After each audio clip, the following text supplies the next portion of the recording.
네 대장장이의 환상, 네 뿔과 네 대장장이의 환상이라는 제목으로 말씀을 상고합니다. 이제 스가랴서는 여기 1장부터 6장까지 8가지 환상을 하나님이 보여주셨다고 했는데, 이제 지난 시간에 첫 번째 환상의 말씀을 상고했습니다. 그것은 바로 붉은 말탄자의 환상이었어요. 붉은 말탄자가 바로 그리스도라고 그랬습니다. 메시아. 메시아가 이제 또 함께 말탄자들에게 명령하기를 그 세상을 돌아다니면서 한번 동정을 살펴라. 정찰대로 보냈다고 그랬죠. 그랬더니 세상은 그냥 안이하게 살고 있습니다 하고 보고를 받았어요. 그런데 그 세상은 뭘 말하느냐? 오히려 하나님의 선민을 괴롭힌 자들, 오히려 그들이 태평하게 이렇게 잘 살고 있다는 거예요. 그래서 이 붉은 말탄자 메시아가 이제 하나님 앞에 탄원을 하죠. 저들은 저렇게 태평하게 살고 있는데 하나님 선민들은 이처럼 70년 동안이나 이런 고통받고 이렇게 다 파괴된 상태에 있습니다 하고 탄원을 해요. 그랬더니 이제 하나님이 선하고 위로의 말을 주셨다 하는 거예요. 그래서 그 붉은 말탄자가 이제 스가랴에게 설명을 해준 겁니다. 하나님의 계획을. 그래서 이제 하나님이 오히려 이제 이스라엘을 선민을 돌아오게 하고 또 하나님 성전을 재건하게 하고 이렇게 하나님께서 다시 풍성하고 넘치는 축복을 주신다. 이 환상을 첫 번째로 하신 거예요. 이제 그대로 일부 이루어졌잖아요. 그래서 성전을 이제 지금 재건하고 있는 겁니다. 그런데 두 번째 환상을 주셨어요. 그게 바로 오늘 본문인데, 먼저 네 뿔을 보여주시고 그 다음에는 네 대장장이를 보여주셨어요. 과연 이게 무슨 뜻일까? 그것을 우리가 깨닫는 게 중요합니다. 그래서 이제 하나님이 그 계획을 지금 환상으로 밝히고 있다고 그랬잖아요. 그러면 네 뿔이 뭐냐를 알아야 되고 네 대장장이가 뭐냐를 알아야 되는데, 네 뿔은 이제 세상 그 강한 나라들을 의미하고 네 대장장이는 바로 하나님께서 그들을 어떻게 심판하시고 또 어떻게 하나님의 뜻을 이루실 것인가 하는 하나님의 그 권세와 심판을 의미하고 있어요. 그래서 좀 더 자세히 살펴봅니다. 첫째, 여기 18절, 19절에 보면 4개의 뿔을 말씀하고 있는데, 스가랴가 무슨 뜻인지를 모르니까 4개의 뿔만 보이니까 물어보죠. 저게 뭡니까? 이렇게 했더니 이제 천사를 통해서 알려주신 것이 뭐냐면 유다와 이스라엘과 예루살렘을 흩뜨린 뿔이다. 이렇게 설명을 해주셨어요. 이스라엘과 유다 그러면 이 선민 전체를 가르치는 거예요. 유다는 이제 남쪽 나라고 이스라엘은 북쪽 나라를 말하는데, 북쪽 나라도 아수르에게 멸망당했잖아요. 그리고 남쪽 나라도 바벨론에게 멸망당했어요. 그러나 이제 하나님이 이제 회복시키시는 거잖아요. 더구나 하나님이 가장 관심 있는 곳은 예루살렘이에요. 그곳을 하나님의 집으로 이제 삼으셔서 그곳에 성전을 허락해 주셨잖아요. 다윗 때 준비하고 솔로몬이 졌어요. 그러나 그 성전을 지켜야 될 자들이 엉뚱하게 우상에 빠지고 거짓에 놀아나서 타락하니까 하나님이 그 성전마저 접어버리시고 이스라엘과 유다를 다 이렇게 징계를 하셨어요. 그런데 그 도구가 누구였냐면 네 뿔이었다는 거예요. 선민을 징계하는데 쓰신 뿔이 여기 네 뿔이라는 거예요. 그렇다면 이 성경에서 지금 이 앞에 다니엘서도 나오지만 뿔에 대한 얘기를 많이 하거든요. 뿔이라는 건 뭐냐면 일단 강한 권세를 의미해요. 그래서 그 강한 권세를 발휘했던 자들이 제국들이었어요. 제국들. 이스라엘을 넘어뜨린 권세는 아수르 나라였고 또 유다를 넘어뜨린 나라는 바벨론 나라였잖아요. 그런데 그 바벨론이 멸망을 함으로 이제 유다가 해방됐잖아요. 그럼 누가 멸망시켰냐? 바사라는 나라가 멸망시켰잖아요. 그러니까 이처럼 이스라엘 선민을 고통스럽게 했던 자들, 이집트부터 아수르, 바벨론, 바사, 이렇게 실제로 그 시대에 강한 뿔들은 이런 나라들이에요. 그러나 다니엘 8장에 보면 새로운 또 네 뿔이 나온다고 그랬어요. 그게 말하자면 헬라라는 제국인데 이 헬라의 알렉산더는 처음에 한 뿔이었지만 바로 죽고 거기서 네 뿔이 나온다고 그랬어요. 헬라 제국은 네 나라로 분류가 돼서 통치가 되는데 왜 그것까지를 내다본다고 우리가 깨닫게 되냐면 이 네 뿔 중에 한 뿔이 적그리스도의 예표였어요. 그래서 안티오쿠스 네피파네스라는 왕이 아주 이스라엘에 그 해를 많이 끼친 사람이 특별히 예루살렘 성전까지 점령해가지고 거기서 제우스 신, 주피터 신을 그 안에 모시고 돼지 피로 제사를 드리고 율법을 다 지키지 못하고 제사를 드리지 못하게 만들었던 자거든요. 그러니까 이 뿔은 공통점이 뭐냐? 다 악하다는 게 공통점이에요. 교만하고 악하다는 거.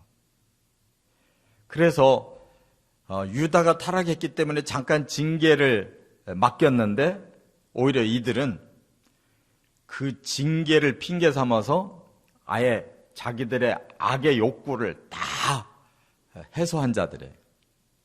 선민의 나라를 쳐서 정신 차리게까지만 하려고 하나님이 하셨는데 이 세상은 오히려 사탄에게 오히려 이용당해가지고 하나님이 그 권세를 잠깐 허락하면 이들은 한없이 그 권세를 가지고 자기들의 욕심을 채워요. 그래서 세상의 제국들이 다 타락한 거예요. 선민보다 더 타락한 거죠.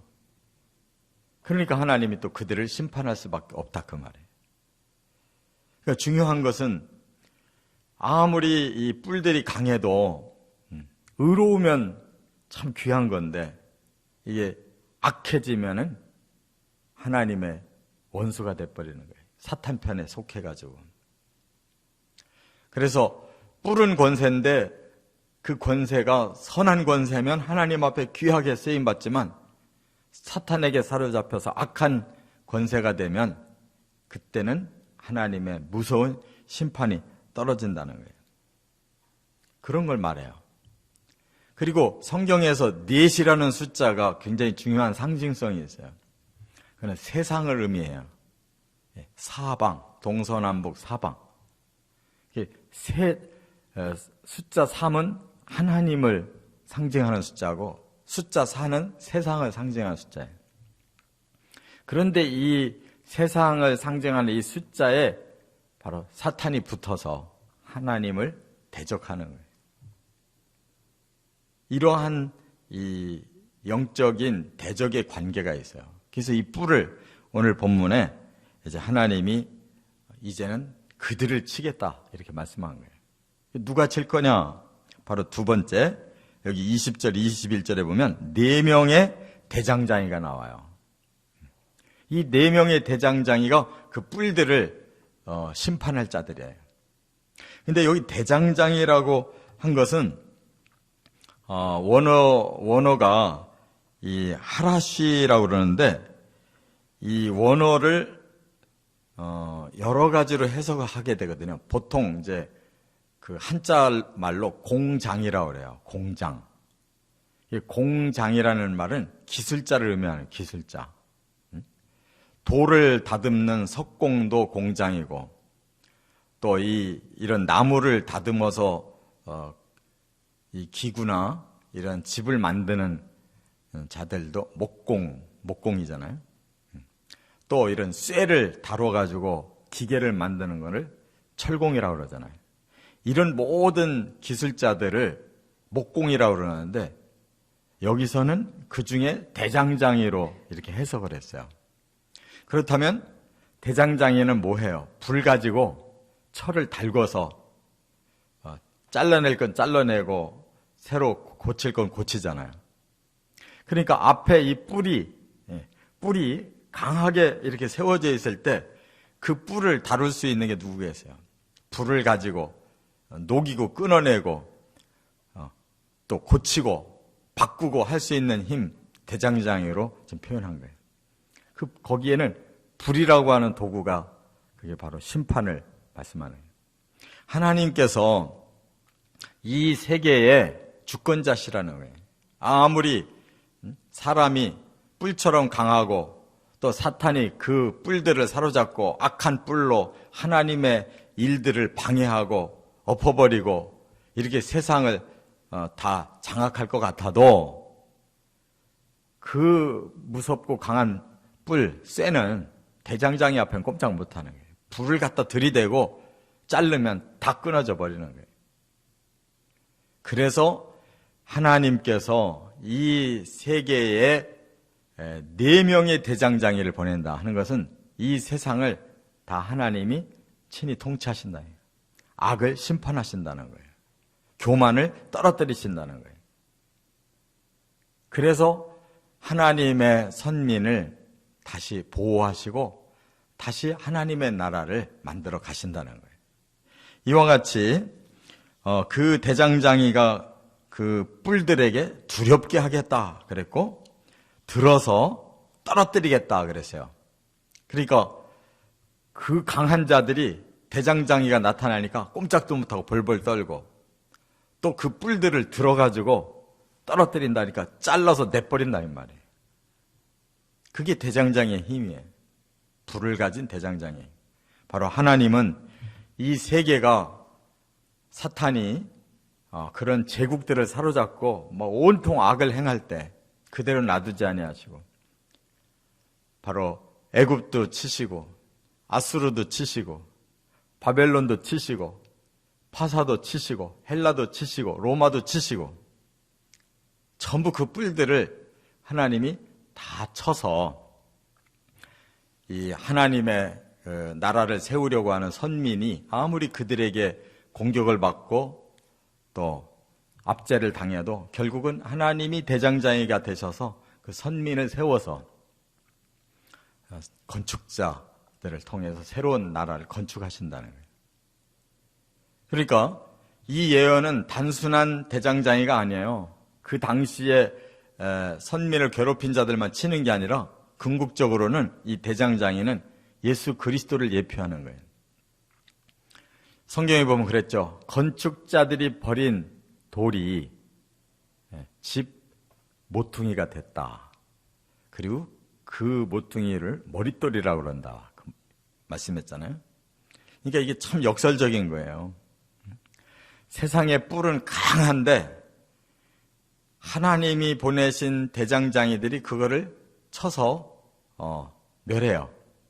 그리고 거기에 건축자들은 쓸모없어 보였던 그 돌을 갖다가 모퉁이 돌을 놨는데, 그 모퉁이 돌이 기초돌이면서 머릿돌이 돼서 새로운 집이 생기는 거예요.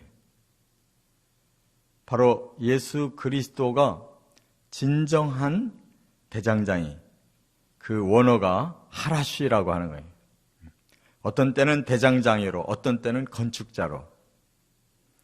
그래서 예수님이 세상은 교만을 가지고 권세를 가지고 다스리지만 예수님은 스스로 낮아지시고 스스로 섬기시는 일로 세상을 변화시켜서 하나님의 나라를 세우시는 거예요.